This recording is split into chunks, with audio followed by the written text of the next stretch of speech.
Hello दोस्तों, आप लोगों को स्क्रीन बोर्ड पर एक लेटर दिखाई दे रहा होगा। ये बिहार सरकार शिक्षा विभाग द्वारा जारी किया गया 11 तारीख के डेट में ये लेटर है। दोस्तों, इस लेटर के अनुसार अब नियोजित शिक्षक नियोजित नहीं रहे, वे बन गए हैं विशिष्ट शिक्षक।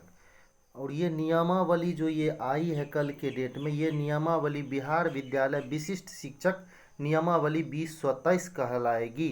तो दोस्तों, इस पत्र के जो मुख्य बातें हैं मैं उन पर बात करूंगा। दोस्तों, ये नियोजित शिक्षक जो लंबे समय से अपने सम्मान की लड़ाई लड़ रहे थे, वे चाहते थे कि उन्हें राजकर्मी का दर्जा मिले। साथ ही साथ वो नियमित शिक्षक जो बीपीएससी के माध्यम से बहाल किए गए हैं विद्यालय में 1994 और 2000 ईस्वी में, उसके जैसा इन्हें भी सारी सुविधाएं प्राप्त हो। लेकिन दोस्तों, यहाँ सरकार जो है बिल्कुल इसका विपरीत की है। उन्होंने अब शिक्षक का एक और नया संवर्ग बना दिया है जो अब विशिष्ट शिक्षक कहलाएगी।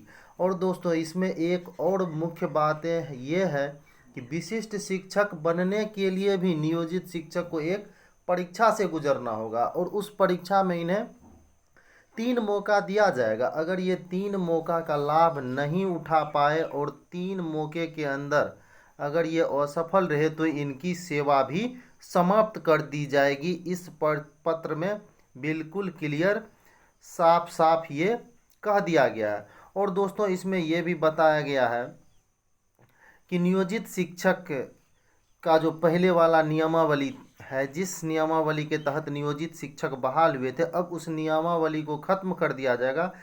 अब आगे की बहाली उस नियमावली के अंतर्गत नहीं होगी। अब आगे जो बहाल होंगे शिक्षक वो सारे बीपीएससी से बहाल होंगे। साथ ही साथ दोस्तों, अगर किसी नियोजित शिक्षक भाई की असामयिक मृत्यु हो जाती है तो भले ही उसको अनुकंपा का लाभ दिया गया है इस नियमावली में, लेकिन अनुकंपा पर जो उनके आश्रितों को नौकरी मिलेगी तो वो विशिष्ट शिक्षक के रूप में ही नौकरी मिलेगी, ना कि नियमित नियमित यानी जो बीपीएससी से शिक्षक बहाल हुए उसके अनुरूप।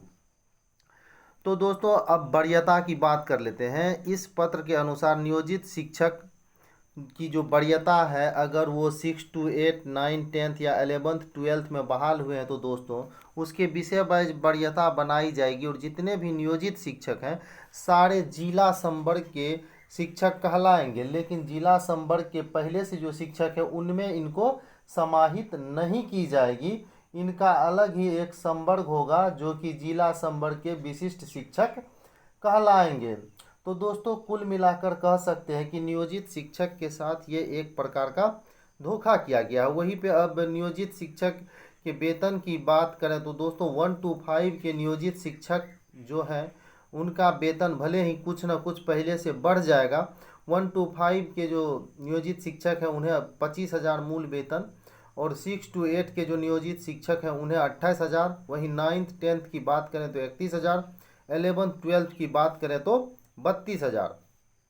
अब दोस्तों, यहाँ उनके प्रोन्नति के ऊपर भी चर्चा की गई है। कहा गया है कि नियोजित शिक्षक को प्रोन्नति दी जाएगी, लेकिन 8 साल सेवा पूर्ण करने के उपरांत, और 8 साल सेवा पूर्ण करने के उपरांत प्रोन्नति तभी दी जाएगी जब जब उसके ऊपर के कैटेगरी में ऊपर के पद खाली होंगे, तभी के प्रमोशन दिया जाएगा।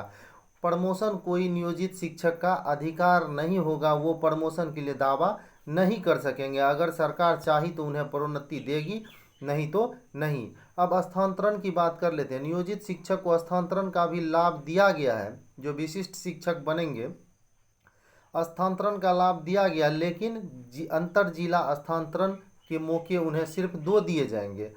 और जब उनका स्थानांतरण एक जिले से दूसरे जिले में होगा तो उनका बिल्कुल वरीयता जो है वो पिछले ज़िले में ही छूट जाएगा। नए सिरे से 0 लेवल से उनकी वरीयता अगले ज़िले में, अलग ज़िले में, दूसरे ज़िले में जहां वो स्थानांतरित होकर जाएंगे वहां मानी जाएगी। अब दोस्तों, विशिष्ट शिक्षक जो बनाया गया है ये कहां तक सही है वो तो आप भी समझते हैं। शिक्षकों का दोस्तों संवर्ग एक ही रहता तो अच्छा होता। सारे शिक्षक एक जैसे दिखते, सारे शिक्षक एक जैसे होते, सारे का वेतन भी एक होता, सारे को एक जैसा सम्मान मिलता। तो दोस्तों, ये एक प्रकार से शिक्षकों को अलग अलग वर्गों में बांटने का कार्य किया गया है और उनके ऊपर एक और परीक्षा थोप दी गई है जो कि सक्षमता परीक्षा कहलाएगी। मैंने पहले भी बता दिया है कि इसमें नियोजित शिक्षकों को मात्र 3 अवसर दिया जाएगा। अगर 3 अवसर का वो लाभ नहीं उठा पाए तो निश्चित रूप से दोस्तों उसकी सेवा समाप्त कर दी जाएगी। तो ये पत्र जो निकला है ये अपर मुख्य सचिव के पाठक के द्वारा निकाला गया है दोस्तों, बिहार सरकार के जो अपर मुख्य सचिव हैं।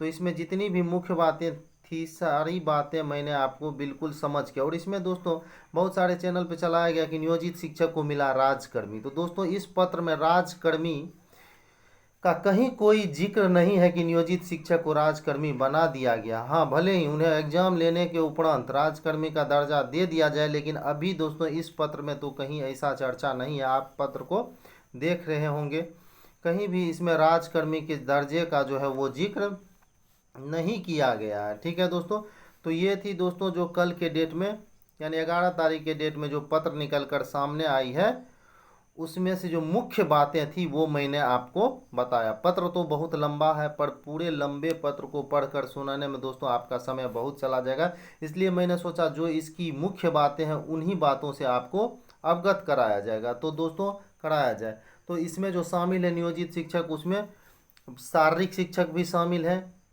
1 से लेकर 12 तक के शिक्षक भी शामिल हैं, और पुस्तकालयाध्यक्ष जो है वो भी इस पत्र के अनुसार विशिष्ट शिक्षक की जो कैटेगरी होगी, विशिष्ट शिक्षक का जो संवर्ग होगा उसमें वो भी शामिल है। तो दोस्तों अगर आप चैनल पे नए हैं तो निश्चित रूप से चैनल को सब्सक्राइब कर ले, ताकि ऐसी ही अन्य कोई खबर जैसे ही आती है उसकी सूचना सबसे पहले आपके पास पहुंचे। और साथ ही साथ दोस्तों इस चैनल के माध्यम से जितने भी नई वैकेंसियां निकल कर आती है, सारी वैकेंसियों की अपडेट जो है दी जाती है दोस्तों। अगर आप इस चैनल को सब्सक्राइब करते हैं तो सारी सूचनाएं जो शिक्षा विभाग से संबंधित या शिक्षक भर्ती परीक्षा हो या अन्य कोई शैक्षणिक न्यूज हो दोस्तों, उसकी खबर आपके पास सबसे पहले पहुंच जाएगी। तो दोस्तों वीडियो देखने के लिए बहुत बहुत धन्यवाद। आई होप आपका दिन मंगलमय हो।